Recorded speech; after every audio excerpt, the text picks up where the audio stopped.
Welcome everyone. Today we'll discuss about the mode of replication.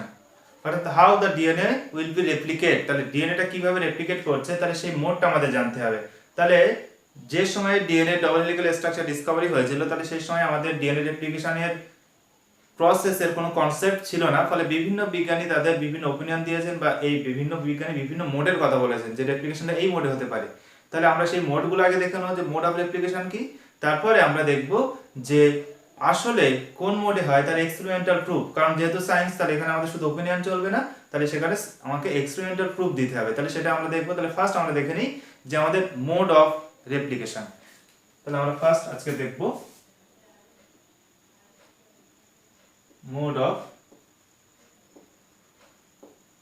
Replication. তাহলে DNA যে replication প্রসেসটা আমরা দেখব, তাহলে তার মোডটা কি হতে পারে। তাহলে প্রথমত আমরা যদি দেখি 1953 তে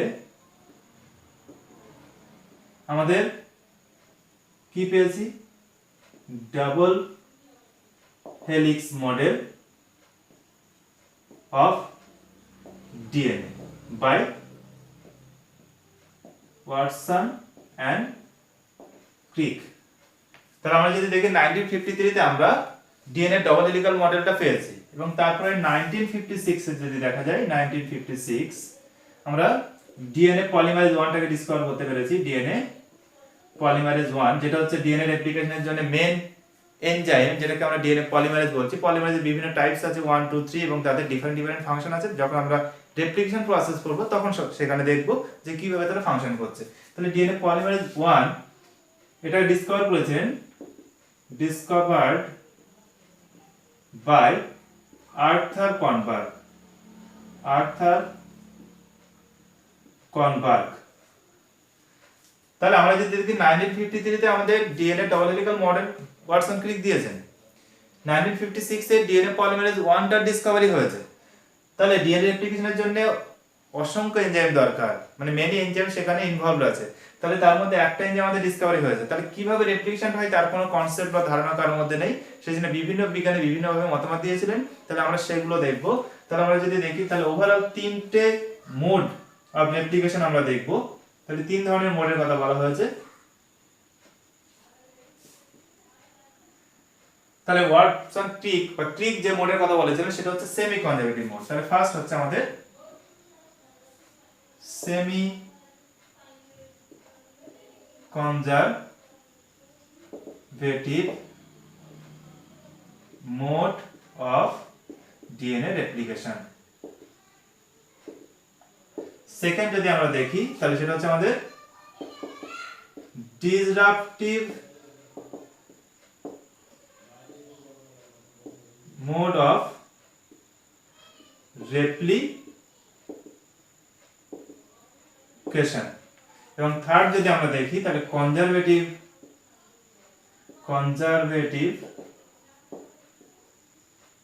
মোড অফ রেপ্লিকেশন। তাহলে আমাদের সেমি কনজারভেটিভ মোডটা মেনলি দিয়েছিলেন কিন্তু আমাদের ক্রিক। তাহলে ক্রিক সেমি কনজারভেটিভ মডেল বা মোডের কথা বলেছেন। তাহলে রেপ্লিকেশনটা তিনটে মোডে হতে পারে। তাহলে যে মতামত বা অপিনিয়ন গুলো আছে তার মধ্যে তিনটে মোড আমরা দেখছি। কেউ বলছেন যে সেমি কনজারভেটিভ মডেলে হবে, ক্রিক বলতে চাইছেন। তারপরে যদি ডিসরাপটিভ মডেল, মানে কেউ বলছেন যে ডিসরাপটিভ মোড হবে, এবং সাম সায়েন্টিস্ট বলছেন যে এটা কনজারভেটিভ মোড অফ রেপ্লিকেশন হবে। তাহলে বিভিন্ন বিজ্ঞানী যে মোডের কথা বলেছেন সেই মোডগুলো সম্পর্কে আগে আমরা দেখে নিই যে মোড অফ রেপ্লিকেশন। তাহলে প্রথমে সেমি কনজারভেটিভ বলেছে। তাহলে সেমি কনজারভেটিভ আমরা প্যারেন্টাল ডিএনএ কে যদি এইভাবে দেখায় তাহলে এটা হচ্ছে আমাদের প্যারেন্টাল ডিএনএ। তাহলে এটা যদি আমরা দেখি এটা হচ্ছে আমাদের প্যারেন্টাল ডিএনএ। এবং এখান থেকে আমরা যেটা পাবো সেটা হচ্ছে আমাদের ডটার ডিএনএ পাবো এখান থেকে আফটার রেপ্লিকেশন। তাহলে ডিএনএটা এমন ডবল হয়ে যাবে, আমরা তো সি ভ্যালু দেখেছি। তাহলে যেহেতু রেপ্লিকেশনটা এস ফেজে হবে সেল সাইকেলে, তাহলে সেখানে ডিএনএ অ্যামাউন্টটা 2c থেকে 4c অর্থাৎ ডিএনএ রেপ্লিকেট হবে। তাহলে আমরা সেটাই দেখছি ডিএনএ রেপ্লিকেশন হওয়ার পরে কি দাঁড়াবে। তাহলে এখানে আমরা যেটা পাবো সেটা হচ্ছে আমাদের, আমরা এখানে লিখি ডটার ডিএনএ পাচ্ছি আমরা। তাহলে এখানে এই মডেলে যেটা বলা হচ্ছে বা এই মোডে বলছে প্যারেন্টাল স্ট্র্যান্ড দুটো পরস্পর থেকে সেপারেট হয়ে যাবে। তাহলে আমাদের এটা হচ্ছে প্যারেন্টাল স্ট্যান্ড, এবং তার উপরে এই প্যারেন্টাল স্ট্যান্ড দুটো টেমপ্লেটের ফাংশন করবে, টেমপ্লেট হিসেবে কাজ করে, তার উপরে আমাদের নিউলি স্ট্যান্ড সিনথেসিস হবে। তাহলে এই নিউলি স্ট্যান্ডটা কি হবে, প্যারেন্টাল স্ট্যান্ডের উপরে সিনথেসিস হবে। তাহলে সেটা যদি হয়, তাহলে এখানে আমরা কি দেখছি, একটা আমাদের প্যারেন্টাল স্ট্যান্ড, একটা আমাদের নিউ, তাহলে এটা হচ্ছে আমাদের প্যারেন্টাল আর এটা হচ্ছে আমাদের নিউ স্ট্যান্ড। তাহলে এখানে কনজারভেশনটা 50% হয়েছে। তাহলে যে দুটো নতুন ডিএনএ মলিকিউল তৈরি হলো, তাহলে তার প্রত্যেকের একটা থাকছে প্যারেন্টাল বা ওল্ড স্ট্যান্ড, একটা থাকছে নিউ স্ট্যান্ড। ফলে এখানে কনজারভেশনটা 50% হয়েছে বা হাফ হয়েছে বলে বলা হয়েছে semi conservative mode of replication. তাহলে ক্লিক বলতে চাই যে রেপ্লিকেশনটা এইভাবে হবে, প্যারেন্টাল স্ট্যান্ড যে দুটো আছে তারা সেপারেট হয়ে যাবে, তার উপর নিউ স্ট্যান্ড সিনথেসিস হবে। তাহলে এটা হচ্ছে semi conservative mode of DNA replication. তখন ডটার ডিএনএটা আমরা এরকম পাবো। নেক্সট মোডের ক্ষেত্রে আমরা সেম প্যারেন্টাল ডিএনএ নিলাম। তাহলে এখানে যেটা বলা হচ্ছে প্যারেন্টাল ডিএনএ থেকে কি হবে, আমার সেই ডটার ডিএনএ ফরমেশন হবে আফটার রেপ্লিকেশন। তাহলে সেখানে যেটা বলা হচ্ছে প্যারেন্টাল এবং নিউ স্ট্যান্ড মিক্স কন্ডিশনে থাকবে, মানে ডিসরাপ্ট হয়ে যাবে, ডিসরাপ্ট হয়ে গেলে তার সঙ্গে ওল্ড নিউ স্ট্যান্ড মিক্সিং হবে। তাহলে সেরকম যদি আমরা ডায়াগ্রামটা দেখাই,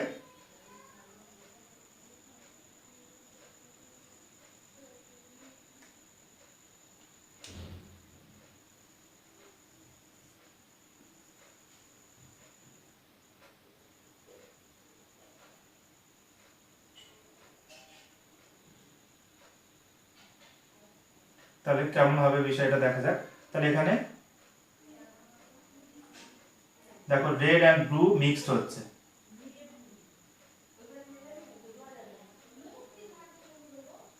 আমরা এই জায়গাগুলোতে ব্লু করে দিলাম এবং ব্লুর সঙ্গে রেডটাও মিক্সড হচ্ছে। তাহলে এখানে যদি দেখা যায় তাহলে কি হলো, ওল্ড এন্ড নিউ মিক্সিং হয়েছে। তাহলে প্রথমে আমাদের প্যারেন্টাল স্ট্যান্ডটা ডিসরাপ্ট হয়ে যাবে, তারপর তার উপর নিউ স্ট্যান্ড সিনথেসিস হবে মিক্সিং কন্ডিশনে। ফলে দেখো এখানে আমরা কি পাচ্ছি, এখানে যদি দেখি এটা হচ্ছে আমাদের প্যারেন্টাল স্ট্যান্ড, আবার এইটুকু নিউ, আবার একই স্ট্যান্ডের এইটুকু যদি দেখি তাহলে এইটুকু হচ্ছে নিউ, আবার এইটুকু প্যারেন্ট, মানে প্যারেন্টাল নিউ স্ট্যান্ড মিক্সিং হয়ে আছে। তাহলে এটাকে বলে যে disruptive mode of DNA replication. তাহলে সাম সায়েন্টিস্ট বলছেন যে এইভাবে হতে পারে। তারপর আমরা কনজারভেটিভ মোডে যদি যাই, কনজারভেটিভ মোডে সেম আমরা প্যারেন্টাল ডিএনএ নেব। তাহলে প্যারেন্টাল ডিএনএ নিলাম। তাহলে প্যারেন্টাল ডিএনএ আফটার রেপ্লিকেশন যদি দেখা যায়, তাহলে এখানে বলা হচ্ছে প্যারেন্টাল ডিএনএ স্ট্র্যান্ড দুটো একসাথে থাকবে, তারা কখনোই আলাদা হবে না। তাহলে আফটার সিনথেসিস যদি দেখি, তাহলে প্যারেন্টাল ডিএনএ স্ট্র্যান্ড যেমন ছিল অ্যাজ ইট ইজ থাকবে। তাহলে এটা হচ্ছে দুটোই আমাদের প্যারেন্টাল স্ট্র্যান্ড। তাহলে এখানে যদি দেখি, তাহলে এটাও প্যারেন্টাল স্ট্র্যান্ড, অপর স্ট্র্যান্ড যেটা সেটাও প্যারেন্টাল স্ট্র্যান্ড। তাহলে এখানে দুটো প্যারেন্টাল স্ট্র্যান্ড একসঙ্গে রয়ে গেছে, মানে কনজারভেশনটা 100%। সেই জন্য বলা হচ্ছে কনজারভেটিভ মোড। এবং নিউ ডিএনএ যেটা সিনথেসিস হচ্ছে সেখানে যদি আমরা দেখি, তাহলে সেখানে এই ডিএনএরই সেম কপি আরেকটা তৈরি হয়েছে, কিন্তু নিউ স্ট্র্যান্ড দুটো একসঙ্গে থাকছে। তাহলে এখানে যদি দেখি, তাহলে এই যে দুটো স্ট্র্যান্ড, এটাও নিউ স্ট্র্যান্ড, এটাও হচ্ছে আমাদের নিউ স্ট্র্যান্ড।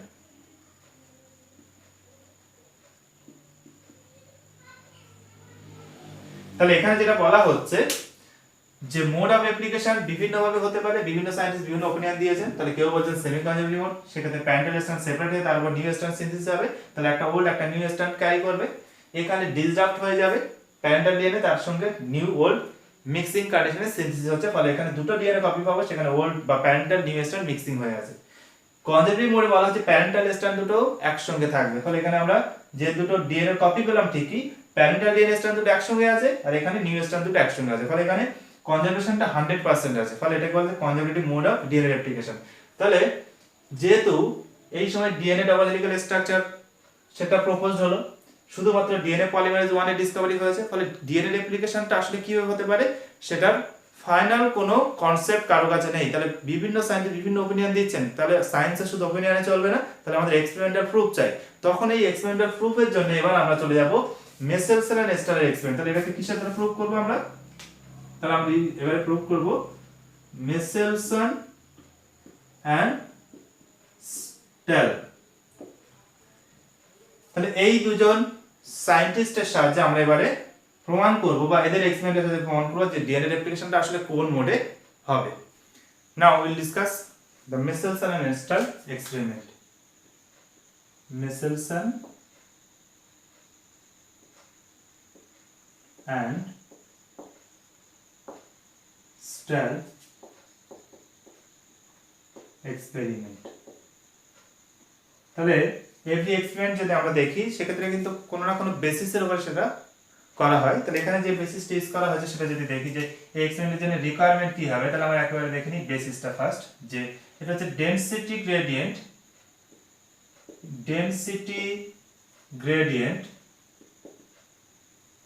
সেন্ট্রিফিউগেশন করা হবে, সেন্ট্রিফিউগেশন। তাহলে ডেনসিটি গ্রেডিয়েন্ট সেন্ট্রিফিউগেশনের জন্য আমরা যেটা করব বা যেটা নেব যে সলিউশনটা সেটা হচ্ছে আমাদের সিজিয়াম ক্লোরাইড। তাহলে আমরা সিজিয়াম ক্লোরাইড ইউজ করব ডেনসিটি গ্রেডিয়েন্ট সেন্ট্রিফিউগেশনের জন্য। তারপরে আমাদের এই এক্সপেরিমেন্টের জন্য আর কি লাগবে, ইকোলাই ব্যাকটেরিয়া। আর কি লাগবে আমাদের, হেভি আইসোটোপ অফ নাইট্রোজেন। তাহলে আমরা নাইট্রোজেনের হেভি আইসোটোপ এখানে ইউজ করব। তাহলে আমরা আগের এক্সপেরিমেন্টে কি করেছি, ট্রান্সডাকশন এক্সপেরিমেন্টে সেখানে রেডিও আইসোটোপ ইউজ করা হয়েছে ফসফেট এবং সালফারের। এবার আমরা এখানে হেভি আইসোটোপ ইউজ করছি কারণ এখানে আমরা ডেনসিটি গ্রেডিয়েন্ট সেন্ট্রিফিউগেশন করতে চাইছি। তাহলে সেটার জন্য আমাদের সিজিয়াম ক্লোরাইডের সলিউশন লাগবে, ইকোলাই ব্যাকটেরিয়া লাগবে, কারণ ইকোলাই ব্যাকটেরিয়া থেকে ডিএনএটাকে এক্সট্রাক্ট করে সেই ডিএনএটাকে আমরা সেন্ট্রিফিউজ করে দেখব সেই জন্য। এবার আমাদের হেভি আইসোটোপ ইউজ করা হচ্ছে নাইট্রোজেনের। নরমালি আমাদের ইকোলাই ব্যাকটেরিয়া যদি দেখা যায়, তাহলে আমাদের যদি এটা ইকোলাই ব্যাকটেরিয়া হয়, তাহলে ইকোলাই ব্যাকটেরিয়ার মধ্যে যে ডিএনএটা রয়েছে, যে ডিএনএটা এখানে প্রেজেন্ট আছে সেটা যদি দেখা যায়, তাহলে এই ডিএনএ এর মধ্যে যদি আমরা দেখি এটা হচ্ছে আমাদের ইকোলাই ব্যাকটেরিয়ার ডিএনএ। ডিএনএ এর মধ্যে যদি আমরা দেখি কি আছে, এটা হচ্ছে নিউক্লিওটাইড আছে, নিউক্লিওটাইড। তাহলে নিউক্লিওটাইডটা কি দিয়ে তৈরি আমরা জানি, pentose sugar N2 base and H3PO4। তাহলে এটা হচ্ছে আমাদের নিউক্লিওটাইড কম্পোনেন্ট। এখন যেহেতু আমরা হেভি অ্যাসিড ইউজ করব, তাহলে ডিএনএ এর ওয়েটটাকে আমরা হেভি করব, আবার আমরা লাইট ডিএনএও দেখব। তাহলে সেই ডিএনএ সেন্ট্রিফিউজ করতে চাইবো এবং সেখানে তারা বিভিন্ন ব্যান্ড তৈরি করে কিভাবে করবে আমরা সেখানে আসছি। তো আমরা এখানে নাইট্রোজেনটাকে বেছে নেব। তাহলে নাইট্রোজেন বেস বলতে আমাদের নাইট্রোজেনটাকে বেছে নেব। তাহলে আমাদের নরমাল ডিএনএ এর মধ্যে বা নিউক্লিওটাইডের মধ্যে যে নাইট্রোজেন বেস আছে বা ডিএনএ এর মধ্যে যে নিউক্লিওটাইড তাতে যে নাইট্রোজেন বেস একই ব্যাপার। তাহলে সেখানে কি থাকে, নাইট্রোজেন থাকে। সেই নাইট্রোজেনটা কি থাকে, নরমালি এখানে যে নাইট্রোজেনটা থাকে সেটা হচ্ছে আমাদের এই ডিএনএ এর মধ্যে যে নাইট্রোজেনটা আছে সেটা হচ্ছে N14, অর্থাৎ এটা হচ্ছে লাইট আইসোটোপ অফ নাইট্রোজেন। কিন্তু এবার আমরা কি ইউজ করব, N15 হেভি আইসোটোপ ইউজ করব যাতে আমাদের এই ডিএনএটা হেভি হয়ে যায়। তাহলে আমরা কি করছি, নরমাল যে ইকোলাই ব্যাকটেরিয়া ডিএনএ তার মধ্যে N14 নাইট্রোজেন প্রেজেন্ট, নাইট্রোজেন বেসে যে নাইট্রোজেন আমরা দেখছি সেখানে। তাহলে ডিএনএ ওই জন্য লাইট হয়, কারণ নিউক্লিওটাইড তার মধ্যে যে নাইট্রোজেন সেটা N14 দ্বারা তৈরি, সে লাইট, নিউক্লিওটাইডটাও লাইট হবে, ডিএনএটাও লাইট হবে, অর্থাৎ তার ডেনসিটি কম হবে এক কথায়। এবার যদি আমরা এখানে নাইট্রোজেন বেসে নরমাল N14 এর পরিবর্তে N15 ইউজ করি, তাহলে আমাদের নিউক্লিওটাইডের মধ্যে কি অ্যাড হয়ে যাবে, তাহলে এখানে কি অ্যাড হয়ে যাবে, N15 অ্যাড হয়ে যাবে। কারণ নাইট্রোজেন বেসে নাইট্রোজেনটা যদি N15 হয়ে যায়, নিউক্লিওটাইডটাও N15 যুক্ত, অর্থাৎ তার ডেনসিটি বাড়বে, হেভি হবে। একই সঙ্গে ডিএনএটা N14 থেকে কিছু কনভার্ট হয়ে যাবে N15। তাহলে এভাবে আমরা আমাদের ইকোলাই ডিএনএকে কি করতে পারি, N15 যুক্ত করে দিতে পারি। তাহলে নরমাল ডিএনএ যেটা আছে ইকোলাই ব্যাকটেরিয়ার লাইট ডেনসিটি, সেটাকে আমরা হেভি ডেনসিটিতে কনভার্ট করতে পারি। তো এখানে রেডিও আইসোটোপ না হেভি আইসোটোপ ইউজ করা হচ্ছে এবং সেখানে আমরা নাইট্রোজেন বেসটাকে ইউজ করেছি। নাইট্রোজেন বেসটাকে যদি আমরা হেভি আইসোটোপ ইউজ করি, তাহলে এটা রেয়ার হলেও আমরা এক্সপেরিমেন্টের জন্য ইউজ করব। তাহলে এটা ইউজ যখন করা হবে, নিউক্লিওটাইড গুলো হেভি হবে, ফলে ডিএনএটাও হেভি হয়ে যাবে, ফলে আমাদের ইকোলাই ডিএনএটা এখন হেভি হয়ে যাবে। তাহলে নরমাল যেটা লাইটার ডিএনএ বা লো ডেনসিটি ডিএনএ থেকে সেটা হাই ডেনসিটির ডিএনএ থেকে আমরা তৈরি করতে পারবো, কনভার্ট করতে পারবো। তাহলে আমরা হেভি আইসোটোপের সোর্সের জন্য আমরা এখানে যেটা ইউজ করব NH4Cl সলিউশন। তাহলে এখানে অ্যামোনিয়াম ক্লোরাইডের সলিউশন ইউজ করা হবে কালচার মিডিয়ামে। তাহলে ব্যাকটেরিয়ার মধ্যে আমরা N15 কিভাবে ইনকর্পোরেট করব, তার জন্য আমরা ব্যাকটেরিয়াকে যে কালচার মিডিয়া কালচার করব সেখানে আমরা অ্যামোনিয়াম ক্লোরাইড দেব নাইট্রোজেনের সোর্স হিসেবে এবং এই নাইট্রোজেনে অবশ্যই কি থাকবে, N15। ফলে এখান থেকে যে ডিএনএ তৈরি হবে, তাহলে ইকোলাই ব্যাকটেরিয়া যখন কালচার করছে, তাহলে অপত্য ডিএনএ যখন তৈরি হবে তাহলে নাইট্রোজেন নিতে বাধ্য। তাহলে সেই নাইট্রোজেন যখন নেবে, নরমাল নাইট্রোজেন না নিয়ে N15 নেবে, কারণ কালচার মিডিয়ামে কি দিয়ে রাখছি, অ্যামোনিয়াম ক্লোরাইড এবং সেটা হচ্ছে N15 যুক্ত। ফলে এবার আমার ইকোলাই যে অপত্য তৈরি হবে, তাহলে এখানে এটা যখন আমরা নরমালি কালচার করছি, তাহলে কিভাবে করা হচ্ছে, ইকোলাই ব্যাকটেরিয়া আছে, এর মধ্যে নরমাল ডিএনএ আছে। এবার এই ইকোলাইটাকে আমরা কোথায় কালচার করছি, অ্যামোনিয়াম ক্লোরাইড মিডিয়ামে NH4 অবশ্যই এটা কি আছে N15। তাহলে যখন কালচার করব এখান থেকে এবার অপত্য ব্যাকটেরিয়া যখন তৈরি হবে অর্থাৎ প্রোজেনি, সেই ক্ষেত্রে যদি দেখা যায় তাহলে প্রত্যেকের মধ্যে কি হবে, N15 যুক্ত ডিএনএ অ্যাড হয়ে যাবে, N15 যুক্ত। কারণ যখন এই ডিএনএ গুলো রেপ্লিকেট করবে তাহলে মিডিয়াম থেকে নাইট্রোজেন বেস নেবে, মানে নিউক্লিওটাইড নেবে, তাহলে সেই নিউক্লিওটাইডের মধ্যে কি ইনকর্পোরেট হচ্ছে, N15। ফলে ডিএনএ গুলো কি হয়ে যাবে, হেভি। তাহলে এইভাবে যখন আমরা মেনি জেনারেশন তাহলে কালচার করব, কালচার ফর মেনি জেনারেশন, তাহলে এরকম অ্যামোনিয়াম ক্লোরাইড N15 মিডিয়ামে আমরা যখন ইকোলাইকে মেনি জেনারেশন অর্থাৎ অনেক জেনারেশন ধরে বারবার কালচার করবো, আর এবং একটা ব্যাকটেরিয়ার ক্ষেত্রে ডিভাইড করতে 20 মিনিটস লাগবে এভারেজ, তাহলে 20 মিনিট পর পর ডিভাইড করতেই থাকবে। তাহলে বারবার কালচার করলে তাহলে একটা সময় আমরা ব্যাকটেরিয়া ইকোলাই যেটা পাবো, তাহলে তার মধ্যে সমস্ত ডিএনএটাই N15 দ্বারা স্যাচুরেটেড হয়ে যাবে। অর্থাৎ আমরা ইকোলাই ব্যাকটেরিয়া যেটা এবারে পাচ্ছি তার মধ্যে সমস্ত ডিএনএটা কি হবে, N15 যুক্ত হয়ে গেল। তাহলে আগে ছিল কি N14 যুক্ত, কালচার মিডিয়ামে আমরা N15 যুক্ত অ্যামোনিয়াম ক্লোরাইড রেখেছি এবং সেটাকে বারবার কালচার করলে এবার যে অফস্প্রিং পাচ্ছি আমরা সেগুলো সবই তাহলে কি N15 যুক্ত। তাহলে ডিএনএ কে হেভি করে নিলাম, তাহলে রাইটার ডিএনএ থেকে হেভি করলাম। এবার আসছে আমাদের আর্কিমিডিসের প্রিন্সিপাল। যদি আমরা দেখি আর্কিমিডিসের প্রিন্সিপাল, তাহলে সেখানে এই ওয়াটার বডিতে দেখি যদি আমরা, তাহলে বিভিন্ন পার্টিকেল যদি এর ডেনসিটি কম হয় তাহলে সে কি করে, ফ্লোটিং হতে থাকে, অর্থাৎ তার রিলেটিভ ডেনসিটিটা কম। আবার কেউ কেউ এরকম অর্ধেকটা সাবমার্জ হয়ে আছে, তাহলে সেক্ষেত্রে তার রিলেটিভ ডেনসিটি প্রায় ইকুয়াল ওয়াটারের সঙ্গে। আবার কেউ কেউ জলের নিচে ডুবে অবস্থান করছে, কেউ বা জলের একদম নিচে চলে যাচ্ছে। তাহলে এখানে কিভাবে এটা হচ্ছে, তাহলে আমরা যদি দেখি D ইকুয়াল টু মাস আপন ভলিউম, তাহলে একই ভলিউমের আমরা একটা প্লাস্টিকের বল নিলাম, তাহলে তার মাস কম, ফলে ডেনসিটি কি হবে, কম হবে। তাহলে রিলেটিভ ডেনসিটি যেহেতু কম, ফলে সে ফ্লোটিং করছে। আবার যদি একটা লোহার বল নিই, তাহলে তার মাস বেশি কিন্তু একই সাইজের বা একই ভলিউমের আমরা কি নিয়েছি, আমাদের সেই বলটা নিয়েছি। তাহলে এটা প্লাস্টিকের বল ছিল, এটা লোহার বল ছিল, ফলে এটার মাস বেশি, ভর বেশি, ফলে সে কি হবে, ডেনসিটি বেশি হওয়ার কারণে নিচে চলে এসেছে। তাহলে এখানে কিন্তু সেই প্রত্যেকে এখানে যে অবজেক্টগুলো আমরা দেখাচ্ছি, সে বল হোক বা অন্য কোনো অবজেক্ট হোক, তারা তাদের রিলেটিভ ডেনসিটি অনুযায়ী কিন্তু জলের উপরে ভাসে বা জলের সম্পূর্ণ নির্বাচিত হয়ে থাকে বা জলের নিচে চলে আসে। তাহলে এখানে রিলেটিভ ডেনসিটি কাজ করছে, এখানে ডেনসিটি সমান হচ্ছে মাস আপন ভলিউম, তাহলে সেই হিসাবে এখানে কাজ করছে। তাহলে আমরা একই রকম ডিএনএ এর ক্ষেত্রে এটা অ্যাপ্লাই করব। তাহলে আমরা কি করছি, টেস্ট টিউবে আমরা সিজিয়াম ক্লোরাইড সলিউশন নেব। তাহলে এখানে কি নেব আমরা, CaCl সিজিয়াম ক্লোরাইড। তাহলে আমরা এটাকে তো ডেনসিটি গ্রেডিয়েন্ট সেন্ট্রিফিউগেশন করতে চাইছি, তাহলে এটার মধ্যে সিজিয়াম ক্লোরাইড নিয়ে এবং আমাদের ইকোলাই ব্যাকটেরিয়ার যে ডিএনএ আমরা বারবার এক্সট্রাক্ট করব সেটাকে এর মধ্যে দিয়ে যখন সেন্ট্রিফিউজ করা হবে, তখন ডিএনএ মলিকুলগুলো কিন্তু এর মধ্যে ফিট করবে। কিভাবে ফিট করবে, ডিএনএ মলিকুলগুলোর যেমন রিলেটিভ ডেনসিটি থাকবে, যেখানে ম্যাচ করবে সেখানে ফিট করবে। যদি তার মলিকুলার ওয়েট কম হয়, তাহলে সিজিয়াম ক্লোরাইড সলিউশনে যখন আমরা সেন্ট্রিফিউজ করব, তাহলে এখানে একটা গ্রেডিয়েন্ট তৈরি হবে। তাহলে এখানে হচ্ছে লো গ্রেডিয়েন্ট মানে লো ডেনসিটি, এখানে হচ্ছে হাই ডেনসিটি, গ্রেডিয়েন্ট তৈরি হয়েছে, মানে এখান থেকে যত নিচের দিকে যাবে তাহলে আস্তে আস্তে ডেনসিটি কি হবে, ইনক্রিজ করতে থাকছে। তাহলে ডেনসিটি হাই হবে, লো থেকে হাই। এবার তাহলে একটা ডিএনএ মলিকুল যার মলিকুলার ওয়েট বা ডেনসিটি কম, তাহলে সে কি হবে, রিলেটিভ ডেনসিটি কম হলে তাহলে উপরে লো ডেনসিটি ফিট করবে। আবার ডিএনএ মলিকুলের ডেনসিটি যদি তার থেকে একটু বেশি হয়, তাহলে সে কি হবে, তার রিলেটিভ ডেনসিটি যেখানে পাবে সিজিয়াম ক্লোরাইডের মধ্যে সেখানে গিয়ে ফিট করবে। আবার যার মলিকুলার ওয়েট বেশি হবে, সেক্ষেত্রে তার যা রিলেটিভ ডেনসিটি হবে সেক্ষেত্রে সে আরো নিচের দিকে যেখানে ডেনসিটি আরো বেশি, যেখানে তার সঙ্গে ম্যাচ করবে সেই ডেনসিটি দিকে ফিট করবে। তাহলে এইটাই হচ্ছে ডেনসিটি গ্রেডিয়েন্ট সেন্ট্রিফিউগেশন। তাহলে আমরা এখানে সিজিয়াম ক্লোরাইড সলিউশন ইউজ করছি এবং আমাদের ডিএনএটা নরমালি লাইটার ডিএনএ, তাহলে সেই ক্ষেত্রে সেন্ট্রিফিউজ করলে শুধু আমরা উপরেই পাবো।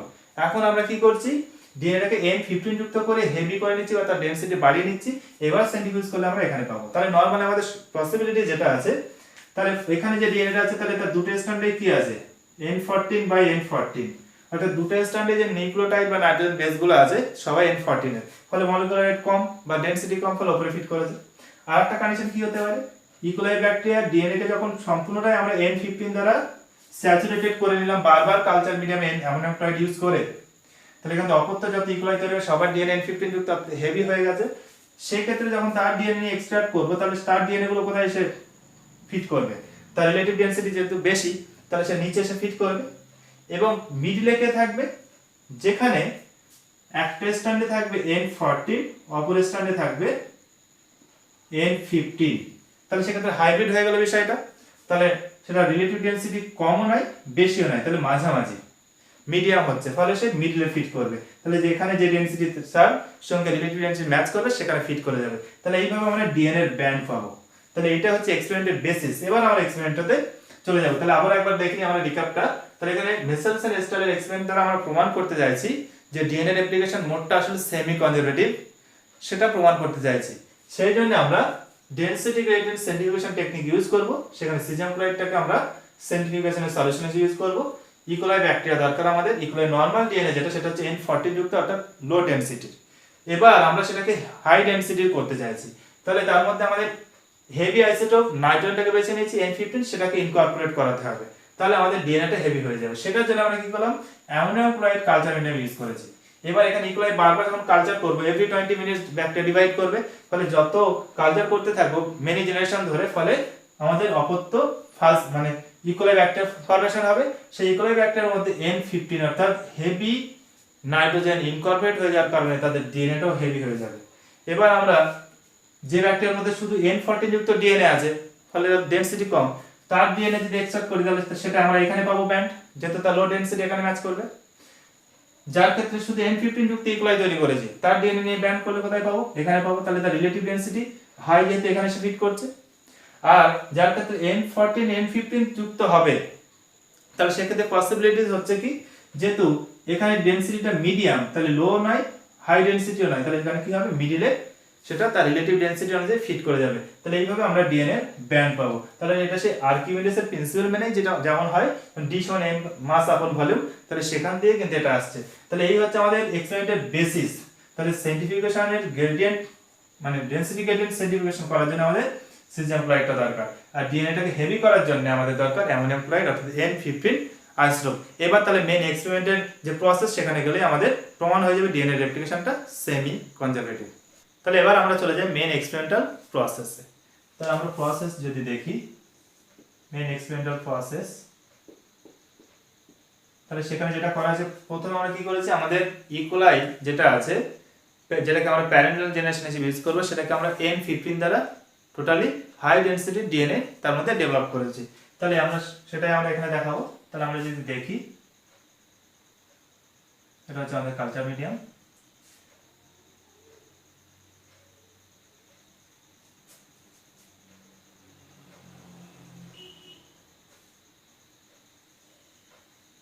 তাহলে আমরা এখন চারটে কালচার মিডিয়াম দেখালাম। তাহলে এবার এখানে আমাদের ইকোলাইকে দেখাচ্ছি। তাহলে এটা হচ্ছে আমাদের ইকোলাই। তাহলে এখানে ইকোলাই কালচার করা হয়েছে, এখানে ইকোলাই কালচার করছি। তাহলে এটা হচ্ছে আমাদের ইকোলাই কালচার মিডিয়াম।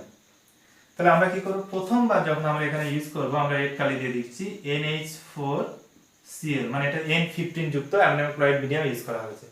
তারপর যতবার আমরা এখানে ইউজ করব সেটা হচ্ছে NH4Cl করা হবে, আমরা ব্ল্যাকটাকে রিপ্রেজেন্ট করছি N40। তাহলে এখানে কি করা আছে NH4Cl, এখানে আমরা ইউজ করছি NH4Cl। তাহলে কালচার মিডিয়াম আমরা অ্যামোনিয়াম ক্লোরাইড ইউজ করছি। ফার্স্ট টাইম আমরা কালচার মিডিয়ামে অ্যামোনিয়াম ক্লোরাইড যেটা ইউজ করেছি এটা হচ্ছে N15 আইসোটোপ যুক্ত।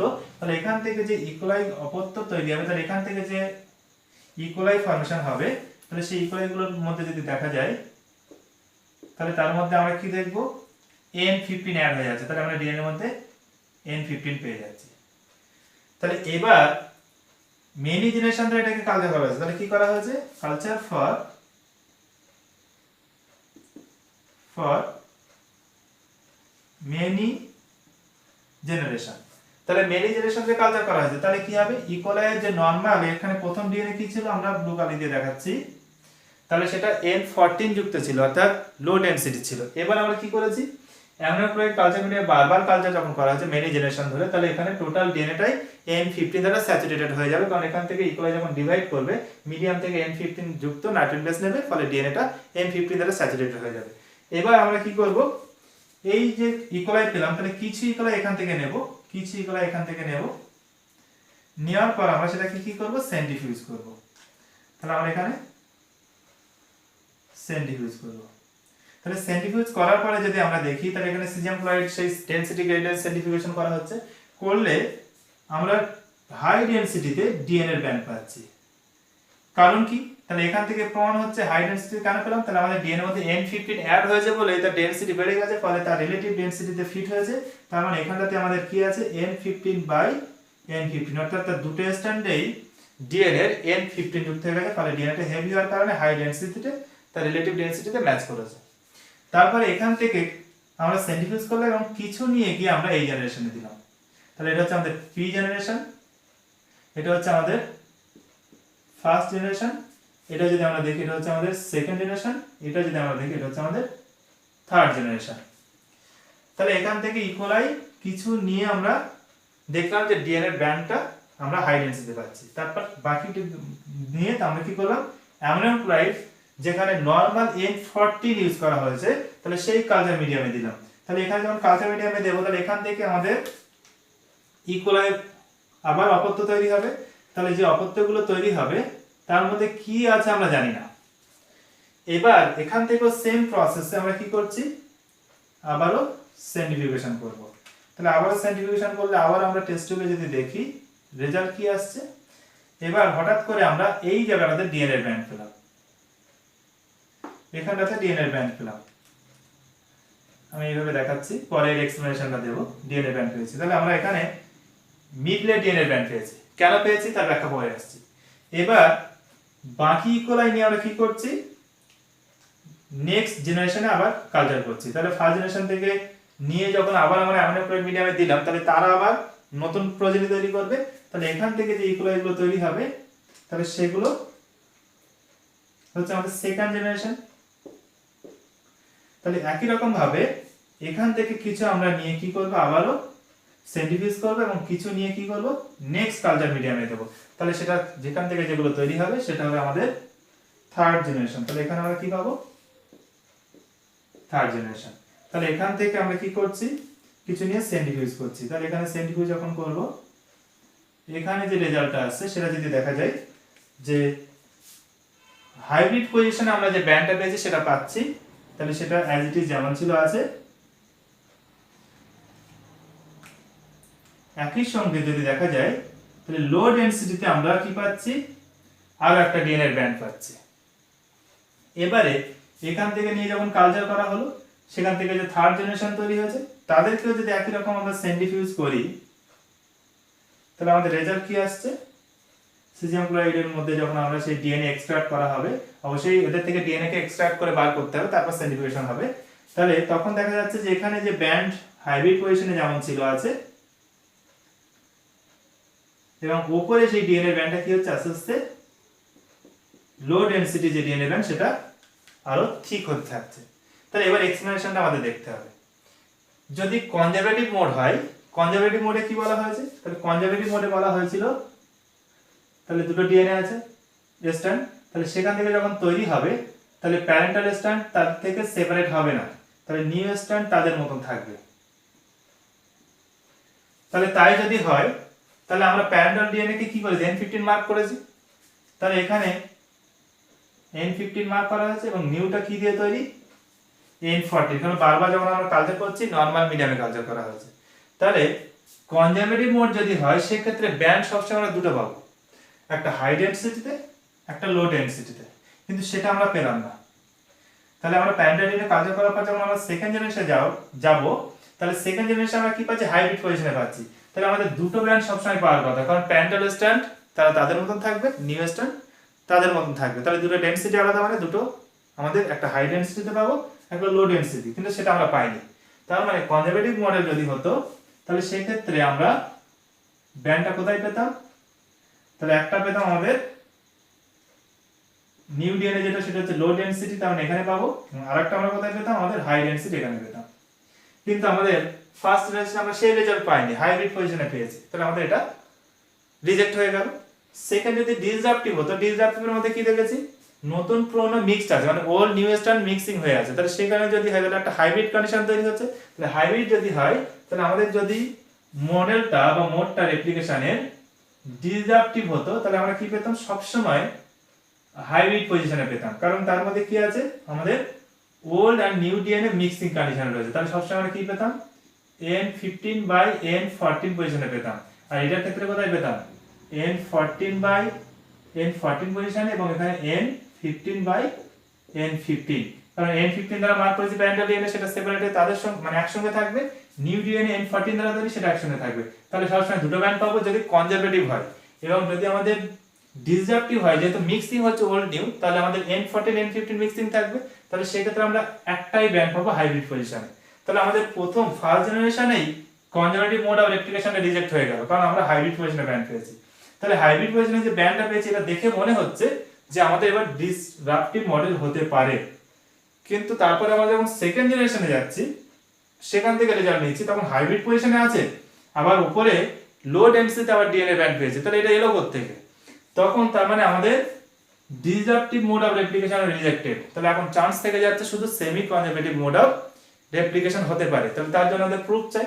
তাহলে এবার আমরা ডিএনএ এর সঙ্গে ম্যাচিং করে রেজাল্টটা দেখব। তাহলে ফার্স্ট আমাদের প্যারেন্টাল ডিএনএ যেটা আমরা নিয়েছিলাম সেটা যদি দেখি, তাহলে এটার ক্ষেত্রে যদি আমরা দেখি, এখানে কি করা হয়েছিল, N15/N15 করা হয়েছিল, সেই জন্য আমরা হাই ডেনসিটিতে পেয়েছিলাম। এটা হচ্ছে প্যারেন্টাল ডিএনএ। প্যারেন্টাল ডিএনএ যখন রেপ্লিকেশন হবে, তাহলে সেমি কনজারভেটিভ মোড বলছে যে প্যারেন্টাল স্ট্র্যান্ড পরস্পর থেকে সেপারেট হয়ে যাবে, তাহলে প্যারেন্টাল স্ট্র্যান্ড পরস্পর থেকে সেপারেট হয়ে যায়। তাহলে সেই রুলস অনুযায়ী, তাহলে এর উপরে নিউ স্ট্র্যান্ড সিনথেসিস হবে, নিউ স্ট্র্যান্ড, তাহলে নিউ স্ট্র্যান্ডটা কি দিয়ে তৈরি হবে, N14 দিয়ে, তাহলে এর উপরে আমরা কি দেখাবো, N14 দ্বারা নিউ স্ট্র্যান্ড সিনথেসিস হয়েছে, তাহলে এর উপরে N14 দ্বারা নিউ স্ট্র্যান্ড সিনথেসিস হয়েছে। তাহলে এর মধ্যে আমরা কি দেখছি, একটা N15 দেখছি আর একটা N14, মানে একটা প্যারেন্টাল স্ট্র্যান্ড, একটা নিউ স্ট্র্যান্ড, তার মানে হাইব্রিড স্ট্র্যান্ড তৈরি করেছে। তাহলে এবার এই ডিএনএটাকে যখন আমরা সেন্ট্রিফিউজ করেছি সেকেন্ড জেনারেশনে, তখন কোথায় পেয়েছি, হাইব্রিড পজিশনে, তার মানে এই ঘটনা ঘটেছে বলেই আমরা এটা পেয়েছি। তারপর আমরা নেক্সট জেনারেশনে যাই, তাহলে নেক্সট জেনারেশনে এরাই তখন প্যারেন্ট, তাহলে এদের থেকে আবার অপত্য ডিএনএ তৈরি হবে। তাহলে আমি যদি দেখাই, এখান থেকে যখন ডিএনএ ফর্মেশন হবে, তাহলে এখান থেকেও একই রকম ভাবে ডিএনএ ফর্মেশন হবে। তাহলে একটা যদি আমরা ইকোলাই নিতাম, তাহলে একটা ইকোলাই থেকে দুটো ইকোলাই তৈরি হয়েছে, দুটো ইকোলাই থেকে চারটে হবে ডিভাইড করার পরে, তাহলে এখান থেকে দুটো অপত্য তৈরি হবে, এখান থেকে দুটো অপত্য তৈরি হবে, তাহলে এদের ডিএনএটা আবার রেপ্লিকেট করবে, তো তাহলে এদের ডিএনএ ডাবল, এদের ডিএনএ ডাবল হবে। তাহলে সেটা যদি দেখি, তাহলে এই প্যারেন্টাল স্ট্র্যান্ড যেটা, সেটা যদি সেপারেট হয় রনবার্স রুলস অনুযায়ী, তাহলে এখানে যদি সেপারেট হয়, তাহলে একটা স্ট্র্যান্ড এটা পাবো, অপর স্ট্র্যান্ড আমরা ব্ল্যাক পাবো। এখানে যদি দেখি, তাহলে একটা আমাদের ব্ল্যাক স্ট্র্যান্ড আর একটা হচ্ছে রেড। তাহলে সেমি কনজারভেটিভ মোড অনুযায়ী প্যারেন্টাল স্ট্র্যান্ড সেপারেট হয়েছে, প্যারেন্টাল স্ট্র্যান্ড সেপারেট হয়েছে। আবারও কালচার করছি কোথায়, সেকেন্ড জেনারেশন যেটা আমরা কালচার করছি, ফার্স্ট জেনারেশনে কালচার করছি নরমাল মিডিয়ামে, সেকেন্ডেও কিন্তু নরমাল মিডিয়ামে কালচার করছি। তাহলে এবার এর মধ্যে নরমাল নাইট্রোজেন ঢুকবে, ফলে এখানে যে ডিএনএ স্ট্র্যান্ড তৈরি হবে, তাহলে এটার উপরে যদি দেখা যায় N14 এর তৈরি হবে, N14 যে স্ট্র্যান্ডটা আলাদা হয়েছে তার উপরে তৈরি হবে N14 এর, এটার উপরে যদি দেখা যায়, তাহলে এখানে N14 এর, এখানে যদি দেখা যায় N14 এর, তার মানে আমরা এখানে কি পাবো,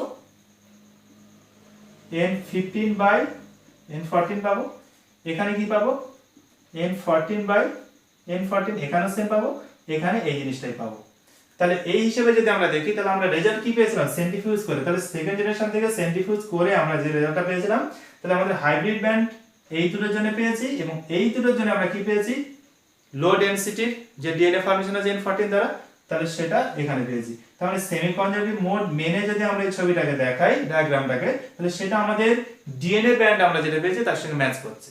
নেক্সট আমরা এখান থেকে কিছু নিয়ে আবার কালচার করেছি ফর থার্ড জেনারেশন, তাহলে এখান থেকে থার্ড জেনারেশন তৈরি হচ্ছে, এবং একই রকম সেখান থেকেও সেন্ট্রিফিউজ করবো। সেন্ট্রিফিউজ করার পর যে রেজাল্টটা আসছে, তাহলে এবার আমাদের একটা ইকোলাই ছিল, দুটো ইকোলাই, এখন চারটে ইকোলাই, তাহলে চারটে থেকে কটা হবে, আটটা ইকোলাই হবে, তাহলে 8টা ইকুয়াল যদি হয় তাহলে আমরা সেম এখান থেকে যদি দেখাই তাহলে এরা তখন কি হিসেবে কাজ করবে, প্যারেন্ট। তাহলে এরাও কি হিসেবে কাজ করবে, প্যারেন্ট। তাহলে প্রথমে প্যারেন্টাল স্ট্যান্ড সেপারেট হবে, তাহলে এটার মধ্যে কি আছে, রেড এন্ড ব্ল্যাক। তাহলে এখানে কি হয়ে গেল, রেড এন্ড ব্ল্যাক সেপারেট হয়ে গেল। তাহলে কালচার করা হচ্ছে কোথায়, নরমাল মিডিয়ামে। তাহলে এখানেও যদি দেখা যায় তাহলে এখানে এরকম হবে। এখানে যদি দেখা যায় কালচার মিডিয়ামে এই ব্ল্যাকের উপরে কি হবে, যেহেতু কালচার মিডিয়াম আমরা N14 দিয়েছি তাহলে সেটা হবে। এখানে যদি দেখা যায় তার দুটো স্ট্যান্ড সেপারেট হয়ে গেল এই ইকুয়ালাইট, তাহলে সেখানে যখন কালচার করা হচ্ছে তাহলে তারও ডিএনএ N14 দ্বারা তৈরি হবে। তাহলে এখানে আমাদের কি হচ্ছে, এটা হবে। তাহলে এখানে এই দুটোর ক্ষেত্রে যে ঘটনা দেখেছি, তাহলে এই সেম ঘটনা আমরা এই দুজনের ক্ষেত্রেও তো দেখব, কি দেখব, সেম। তাহলে আমরা এইটার জন্য হাইব্রিড পজিশনের ব্যান্ড যেমন ছিল আছে, আর দেখো আমাদের নিউ ডিএনএ এর পরিমাণটা ধীরে ধীরে বাড়ছে, সেই জন্য এই ব্যান্ডটা কি হচ্ছে, ঠিক হচ্ছে। তাহলে এখান থেকে আমাদের প্রমাণ হয় যে ডিএনএ রেপ্লিকেশনটা সেমি কনজারভেটিভ, কারণ আমরা প্রথমে আমাদের প্যারেন্টাল ডিএনএ কে N15 দ্বারা মার্ক করে নিয়েছি, হেভি ডেনসিটি হয়ে গেছে, সেই জন্য আমরা ব্যান্ড পেয়েছি নিচে।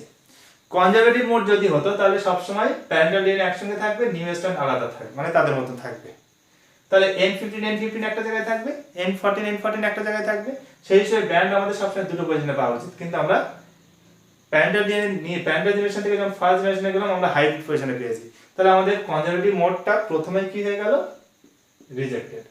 এখন আমাদের হাতে থাকছে ডিসরাপটিভ আর সেমি কনজারভেটিভ। ডিসরাপটিভ মডেল যদি হয় তাহলে সেক্ষেত্রে যদি মিক্সিং হয়ে থাকে হাইব্রিড মানে ওল্ড এন্ড নিউ স্ট্র্যান্ড, তাহলে N14 N15 মিক্সড হবে। সেক্ষেত্রে আমাদের এটা দেখে মনে হচ্ছে এখনো ডিসরাপটিভ হতে পারে। তাহলে এবার নেক্সট জেনারেশনে যখন যাচ্ছে, সেকেন্ড জেনারেশনে, তখন দেখা যাচ্ছে হাইব্রিড ব্যান্ডটা থাকছে, আবার নতুন ব্যান্ড আসছে। তাহলে ডিসরাপটিভ হলে তো সবসময় আমাদের এই ব্যান্ডই আসবে, মিক্সিং মানে সেটা হাইব্রিড পজিশনে থাকবে, তাহলে আমরা সেটা পেলাম না। তাহলে সেই জন্য আমাদের ডিসরাপটিভ মোডটাও কি হয়ে গেল, রিজেক্ট হয়ে গেল। তাহলে অপশন থেকে যাচ্ছে সেমি কনজারভেটিভ। তাহলে সেমি কনজারভেটিভ মোড আমাদের এক্সপ্লেন হয় কিনা আমরা দেখব। তাহলে এখানে কি করা হয়েছে, প্যারেন্টাল ডিএনএ কে হেভি করা হয়েছিল বলে ব্যান্ডটা হেভি ডেনসিটিতে পেয়েছে। তারপরে প্যারেন্টাল ডিএনএটা সেপারেট হয়েছিল বলে তার উপর নরমাল N14 এর ডিএনএ সিনথেসিস হয়েছিল নিউ স্ট্র্যান্ডটা, সেজন্য এটা হালকা ব্যান্ড, হালকা স্ট্র্যান্ড, এটা হেভি স্ট্র্যান্ড। ফলে দুটো মিক্সিং বলে কোন পজিশনে এসেছে, তাহলে এখানে আমাদের কি এসেছে, হাইব্রিড কেন হলো, মানে একটা স্ট্র্যান্ডে N14 আছে, একটাতে N15, সেই জন্য ব্যান্ডটা আমরা এখানে পেয়েছিলাম।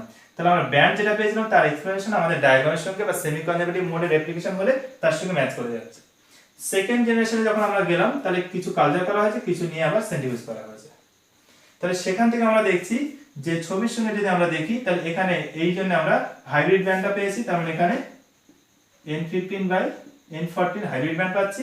আর এই যেটা পেলাম তাহলে তার জন্য আমরা কি পাচ্ছি, N14/N14, অর্থাৎ লো ডেনসিটি হওয়ার কারণে সেই তার রিলেটিভ ডেনসিটি অনুযায়ী উপরে যেহেতু গ্রেডিয়েন্ট কম, মানে ডেনসিটি কম, তাহলে কি হবে, উপরে ম্যাচ করে যাবে। এবার নেক্সট জেনারেশনে যখন আবার যাচ্ছি আমরা, তাহলে কি পেলাম, এখানে 4টা থেকে 8টা ইকুয়ালাই তৈরি হবে। 8টা ইকুয়ালাই তৈরি হলে একই রকম ভাবে প্রত্যেকের প্যারেন্ট, তাহলে তাদের প্রত্যেকের প্যারেন্টাল ডিএনএ সেপারেট হবে, তার উপরে ডিএনএ সিনথেসিস হবে, কিন্তু কি দিয়ে হবে, N14 দ্বারা। তাহলে সেটা যদি হয়, এখানে আমাদের এরকম আমরা ডিএনএ ব্যান্ডগুলো মানে ডিএনএ গুলো পাচ্ছি। এবার সেটাকে সেন্ট্রিফিউজ করে যে রেজাল্ট আমরা পাবো, তাহলে আমাদের হাইব্রিড ব্যান্ড এটার জন্য যেমন পাচ্ছিলাম পাবো, এবং নিউ ডিএনএ এর পরিমাণটা দেখো ধীরে ধীরে বাড়ছে। তাহলে সেটা যদি হয় তাহলে এখানে আমাদের নিউ ডিএনএ যে স্ট্র্যান্ড অর্থাৎ লো ডেনসিটি পজিশনে ডিএনএ অ্যামাউন্টটা বাড়ছে, ফলে সেখানে থিক ব্যান্ড তৈরি হচ্ছে। এবার এরপরে যদি আমরা ফোর্থ জেনারেশনে যেতাম তাহলে আমাদের ব্যান্ডটা কেমন হতো, তখন যদি আমরা দেখতাম, সেই ক্ষেত্রে যদি তুমি দেখো তাহলে একই রকম এখানে হাইব্রিড ব্যান্ড যেমন ছিল তেমনই আছে, এবং এখানে কি হবে, উপরে যে ব্যান্ডটা তাহলে সেটা আরো ঠিক হতে থাকবে। তাহলে এখানে এটাই প্রমাণ করছে যে ডিএনএ রেপ্লিকেশনটা সেমি কনজারভেটিভ মোডে হচ্ছে, এবং সেই ডায়াগ্রামটাই আমাদের যে ডিএনএ এর ব্যান্ডগুলো পেয়েছি তার সঙ্গে ম্যাচ করছে। তাহলে নিশ্চিত ডিএনএ রেপ্লিকেশনটা তার মানে কনজারভেটিভ মোডেও হয় না, আমরা এরকম দুটো ব্যান্ড পাইনি, ডিসরাপটিভ মোডেও হয় না, তাহলে এই ব্যান্ডটা সারাক্ষণ পেতে পারতাম, সেটাও পাইনি। তাহলে আমাদের এই দুটো রিজেক্ট হয়ে গেল, থাকছে সেমি কনজারভেটিভ। তাহলে সেমি কনজারভেটিভ মোড যেটা বলছে প্যারেন্টাল স্ট্র্যান্ড সেপারেট হয়ে তারপর নিউ স্ট্র্যান্ড সিনথেসিস হবে। তাহলে প্যারেন্টাল স্ট্র্যান্ড এবং নিউ স্ট্র্যান্ডটাকে আলাদা রাখার জন্য আমরা N15 ধরে লেবেল করেছি এবং তারপরে দেখো কালচার মিডিয়ামে নরমাল N14 দিয়েছি, এটা অবশ্যই মনে রাখতে হবে। এখানে আমরা N15 ইউজ করেছি, তাহলে এখানে আমরা N15 ইউজ করেছি এবং এখানে কিন্তু আমরা N বারবারই N14টাকে ইউজ করেছি যতবার কালচার করা হয়েছে। তাহলে যত জেনারেশন তৈরি করবে তাহলে এই রেজাল্ট পাবে, হাইব্রিড পাবে প্লাস এটা। এবার আমাদের ব্যাকটেরিয়ার গ্রোথ যদি দেখা যায় কি হারে হয়, 2n হারে হবে। তাহলে এরকম পরপর অনেকগুলো জেনারেশন যদি চলতে থাকে তাহলে আমাদের দুটো ব্যাকটেরিয়া যখন হয়েছে হাইব্রিড পজিশনে পেয়েছে, চারটে যখন হয়েছে চারটের মধ্যে দুটো হাইব্রিড, দুটো আমাদের নিউ, সেই জন্য দুরকম পজিশনে ব্যান্ড পেয়েছে। তারপরে যখন 8টা হয়ে যাবে তাহলে 8টার মধ্যে আমাদের এখানে একটা হাইব্রিড পাবো এবং এখানে একটা হাইব্রিড পাবো। তাহলে 8টা যদি হয়, থার্ড জেনারেশনে যদি আমরা দেখি তাহলে 2 টু দি পাওয়ার কি করব, 2 টু দি পাওয়ার n, তার মানে আমরা এখানে কি করব 2 টু দি পাওয়ার কিউব, মানে টোটাল 8টা ইকুয়ালাই তৈরি হবে। 8টার মধ্যে যদি দেখা যায় তাহলে আমাদের দুটো হবে হাইব্রিড ডিএনএ স্ট্র্যান্ড এবং 6টা হবে নিউ স্ট্র্যান্ড বা আমাদের সেই N14 স্ট্র্যান্ড। এবার যদি তারপরে ফোর্থ জেনারেশনে যাই তাহলে 2 টু দি পাওয়ার 4, তার মানে কতগুলো হবে 16টা ইকুয়ালাই তৈরি হবে। তাহলে তখন যদি দেখো তাহলে সেখানে আমরা কি পাবো, হাইব্রিড পাবো, সেই দুটো হাইব্রিড যেমন পাচ্ছিলাম সেটাই পাবো এবং তার মানে 14টা হবে আমাদের নিউ, মানে N14 এর। এবার এইভাবে যদি আমরা আরো দেখি, এরপরে 2 টু দি পাওয়ার 5 মানে 32, 64, 128 এইভাবে যদি করা যায় তাহলে 128 যখন হয়ে যাচ্ছে বা 256 যখন হচ্ছে তাহলে 256 এর মধ্যে দুটো হবে হাইব্রিড এবং বাকি 254টা তার মানে হবে আমাদের নিউ স্ট্র্যান্ড। ফলে একটা আস্তে আস্তে দেখো কি হচ্ছে, নিউ স্ট্র্যান্ডটা বাড়তে থাকছে। তাহলে এখান থেকে আমাদের নিশ্চিত প্রমাণ হচ্ছে ডিএনএ রেপ্লিকেশনের মোডটা তাহলে সেমি কনজারভেটিভ। তাহলে প্রথমে বিভিন্ন মোড এসেছিল রেপ্লিকেশনের বিভিন্ন ওপিনিয়ন, তাহলে সেটাকে মানে সায়েন্স যেহেতু তাহলে সেখানে আমাদের এক্সপেরিমেন্টাল প্রুফ বা প্রুফ চাই। সেই প্রুফের জন্য তখন মেসেলসন এন্ড স্টার এক্সপেরিমেন্ট করলেন density gradient sedimentation technique use করে এবং সেখানে ডিএনএটাকে হেভি করার জন্য আমরা N15 আইসোটোপ ইউজ করেছি এবং সেখানে দেখা গেল এক্সপেরিমেন্ট যখন করা যায় প্রথমে প্যারেন্টাল ডিএনএকে আমরা সম্পূর্ণ N15 লেভেল করে নেব বা স্যাচুরেটেড করে নেব, তারপর সেটাকে যখন কালচার করা হচ্ছে পরপর প্যারেন্টাল জেনারেশন থেকে, তাহলে first generation, second generation, third generation, তখন কালচার মিডিয়াম নরমাল N14 দেব। তারপর এখান থেকে ইকুয়ালাই গুলো পেয়েছি, নেক্সট জেনারেশনের জন্য কালচার করা হবে এবং প্রত্যেকটা generation parental generation first, second, third থেকে আমরা সেন্ট্রিফিউজ করে যখন ডিএনএ ব্যান্ড গুলো পাচ্ছি তখন প্রথমে আমরা হেভি পজিশনে, তারপর হাইব্রিড পজিশনে, তারপর হাইব্রিড প্লাস আমাদের লাইটার পজিশনে। তাহলে এরকম বিভিন্ন ডেনসিটিতে যে ব্যান্ড গুলো পেয়েছি সেটা আমাদের সেমি কনজারভেটিভ মোডে রেপ্লিকেশন করে ডায়াগ্রামটা যখন দেখছি তাহলে তার সঙ্গে ম্যাচ করে যাচ্ছে। তাহলে 100% শিওর যে ডিএনএ রেপ্লিকেশনের মোডটা হচ্ছে semi conservative mode of replication. তাহলে এই হচ্ছে আমাদের মেসেলসন এন্ড স্টালের এক্সপেরিমেন্ট যেটা প্রমাণ করে ডিএনএ রেপ্লিকেশনটা সেমি কনজারভেটিভ। তাহলে আমরা নেক্সট ভিডিওতে ডিএনএ রেপ্লিকেশন প্রসেসটা শুরু করব। Thank you so much.